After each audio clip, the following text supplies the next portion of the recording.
Unreal stuff by those Dodgers. You know that they are built for this. Series by series, it became evident throughout this postseason. Doug Glanville still here with us on Sports Center. Wow. And just the championship medal, where did you see it most from this Dodger squad? Well, you see it in their starting rotation, their pitchers. And, you know, there was a little bump in the road somewhat when earlier in the series, the Blue Jays were out pitching them to some degree when you talk about the starters. Blake Snell was kind of struggling, but Yamamoto was that anchor. He became the de facto ace of this. And they came back around now in Game 7 where everybody contributed from that rotation. They became their own relievers. And that really separated them from the Blue Jays.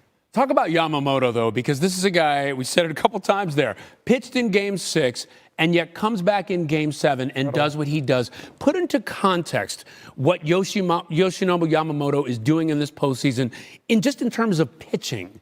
I mean, well, first of all, you talk about next level, well, you have to go higher than that. I mean, it's the command, it's the calm, it's the fact that he threw 96 pitches yesterday and came back and then closes this game out. I mean, because he did it with such excellence. I mean, just mastery. He didn't lose any velocity within the day.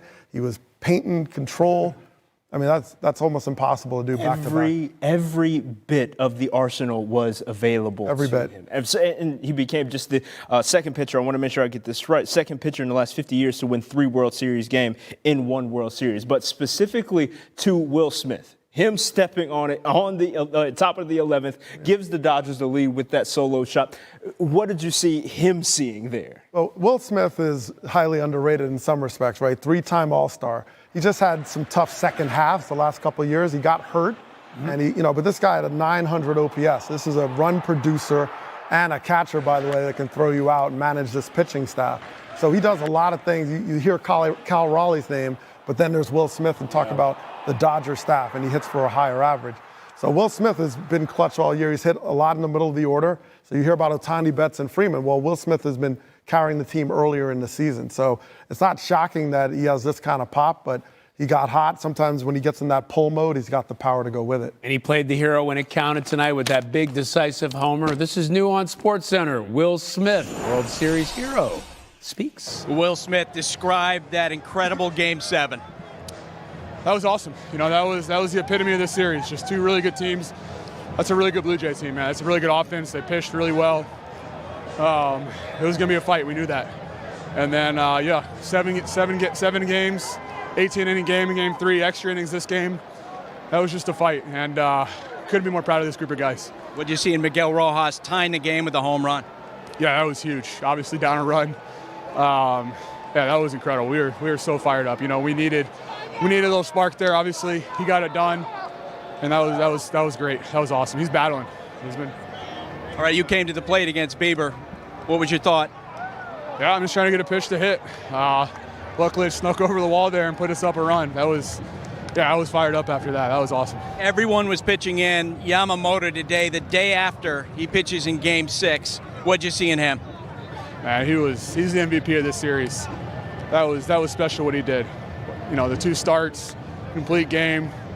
Pitching yesterday, 6 innings, come out today. You know, I told him yesterday he needed 1 for us to win today. He gave us 3. That's just pure fight out of him, pure grit. That's who he is. He's just a fighter. Good, you know, he's one of the best pitchers on the planet, and he showed it.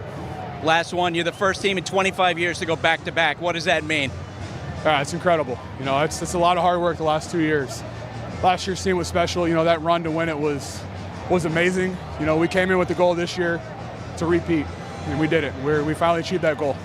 Side of Toronto, where there is a likely stunned Rogers Center, and we have the pleasure of being joined by one Tim Kirchin here on SportsCenter. Tim, this is your 44th World Series, 26th Game 7. Where do you rank this World Series in all of the fall classics that you've had the absolute pleasure of covering? Right. This is the greatest World Series that I have ever covered. Game 3 was unbelievably good. The 9th inning of Game 6 was something that nobody's ever seen before. And tonight, we got the 6th extra inning game in a Game 7. This is one of the greatest Game 7s ever played. This series was unbelievably good from the beginning to the end. And just all the storylines that we saw were just incredible. The Blue Jays played so well, and yet the Dodgers still found a way to win this game. This is why baseball is the greatest game ever, and there is nothing in sports better than baseball in October. It feels like you can witness history each and every time you enter a ballpark, and you certainly have this evening with Yoshinobu Yamamoto's performance, winning both games 6 and 7 in this series. When you watch what he pulled off in this one, how would you characterize his performance? Well, this is one of the greatest single postseason performances by a pitcher in the history of the game. He won 3 games in the World Series. He won Game 6, and then he won Game 7. He's only the 4th pitcher ever to win 6 and 7, first since Randy Johnson in 2001. He threw 96 pitches in Game 6, and then came back 2 2/3 scoreless and threw 34 pitches. This guy is an alien when it comes to pitching. It's unbelievable. He throws the javelin before games. He does a stretching routine that nobody else can do. He is a one-of-a-kind sort of pitcher, and he's one of the greatest pitchers in baseball, and boy, did he show it in tonight and especially in the entire World Series. 3 games won, we mentioned it, and now has become the first pitcher since 2019 to win World Series MVP. So your point, well taken, Tim Kirchin, when it comes to what he has done from a historical basis. To go back to the other element of this win, Will Smith hitting that home run in the top of the 11th to take the lead. When that crack of the bat occurs, what goes through your mind? Well, I knew that ball was gone as soon as he hit it, but the thing you have to understand about Will Smith, he is as physically tough as any player in the major leagues. He has played with a broken ankle. He has played with broken ribs, and he had a broken hand that really still hasn't healed, and yet he hit a home run to end up winning this game. Miguel Rojas tied this game in the 9th inning with a home run to join Bill Mazeroski as the only players in Major League history to hit a game-winning or game-tying home run in Game 7 of the World Series. This is the same Miguel Rojas who saved Game 6 with 4 terrific defensive plays. This is a stunning comeback by the Dodgers to come into this ballpark, which is such a noisy and difficult venue to play, win Game 6 and win Game 7. And for the last 6 years now, a player named Will Smith has played on the World Series champion. Amazing. Unbelievable stuff, man. We appreciate that. Now, to get one more in here, the perspective, what can you provide on Shohei Ohtani's postseason overall, right? Because we saw the legendary performance in the LCS, just everything that he has been for this Dodger squad. Right. Well, Game 3 was one of the most remarkable World Series performances ever. He batted 9 times and reached all 9. 2 doubles, 2 homers, and then 5 walks. 4 of them intentionally, 3 with nobody on base. He got his hits in other games, and even though he didn't pitch particularly well for his standards, to watch him is like watching the greatest player that we've ever seen. I'm not sure there's a way around that, but he got an awful lot of help from this offense, and it's just stunning to watch him. It's breathtaking to watch that guy pitch and play. Just look at the box score today. It's pitcher hitting leadoff. That has never happened in the history of the World Series. It's incredible. Well, as great as Ohtani is, he's not even the MVP. Yoshinobu Yamamoto, right. Amazing. Did his best Randy Johnson impression in Game 7. Started Game 6, was brilliant. Then came in relief for Game 7 to seal the deal. The last pitcher to do that, of course, the big unit. 2001 against the Yankees. Johnson won co-World Series MVP that year with Curt Schilling. So, as amazing as that was, Doug Glanville, I got to say, you look at what he did, and obviously deserving of the MVP, but just talk about Ohtani and Yamamoto and what he does for this, what they do for this Dodgers team. Well, just think about the signings, right? First, the Dodgers had to get Shohei Ohtani, right, in the sweepstakes, and they pulled it off, deferred his salary, made some room, and then he was part of the recruiting process to bring Yamamoto here, and then Sasaki. And what a find, because you already had Ohtani, who was recovering from surgery, but then he was going to pitch this year. And so that first year, Yamamoto got his feet wet, and we saw someone who has like the top ranking of command, 80 command, with all his pitches. So once you have that, and then he becomes an ace, and then you get Blake Snell, and you have Tyler Glasnow, you have that old school traditional 4 starters that are all aces. It's a deck of aces. And they had some injuries in their bullpen, so they had to kind of do it themselves, and we saw that in the round before.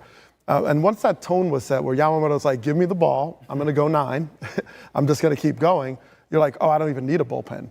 And that's the kind of old school of Yamamoto. And then he comes back the next day after throwing 96 pitches. So that's a cultural shift that, the Dodgers last year won, it was all their bullpen.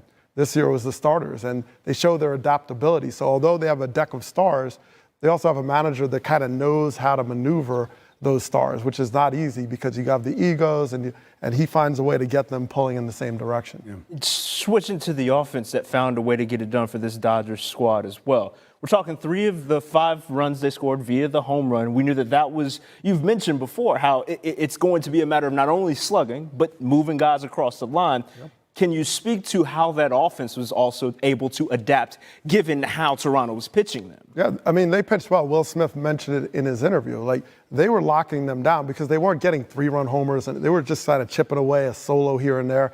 You felt like their offense was up against the ropes the whole series. And, a lot of credit goes to the Blue Jays. But they showed that they have some versatility on how they can push runs across. And part of that starts by putting up zeros on the other side and putting up enough zeros that you get a second chance. And then maybe Muncy gets a home run. These are solo home runs we saw, and just finding other ways to score. So, the Dodgers don't get a lot of credit for like running the bases and the other small things, the defense. But those things made a big difference because they were getting a lot of zeros on their offensive side. Yeah, and you talked about the conductor of this Dodger orchestra, right? The man who brings it all together, Dave Roberts, masterful in this series. This is Nuance Sports Center. Let's hear from him with Buster Olney. Dave Roberts, back-to-back championships for the Dodgers. Oh my God, this is crazy. I mean, we started out in Tokyo and we ended up in Toronto, and I just couldn't be more proud of these guys, this organization, the fight that we had, our backs against the wall. No one panicked, no one wavered.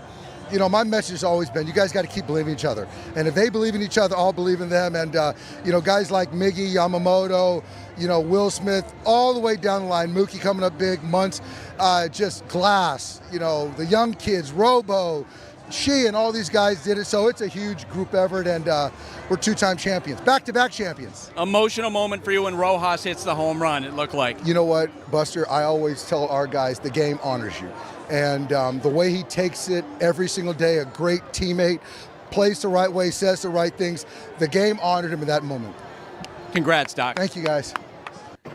It sure did. I told these guys earlier, this game was so good, I wish both teams could win. It was just that good. The Blue Jays, by the way, they're the 4th team ever to lead in the 9th inning or later of a winner-take-all World Series game and lose. The Yankees were the last to do it in 2001 when Luis Gonzalez walked them off. And to the losers, we got to talk about them a little bit. Here's John Schneider, their manager. This is Nuance Sports.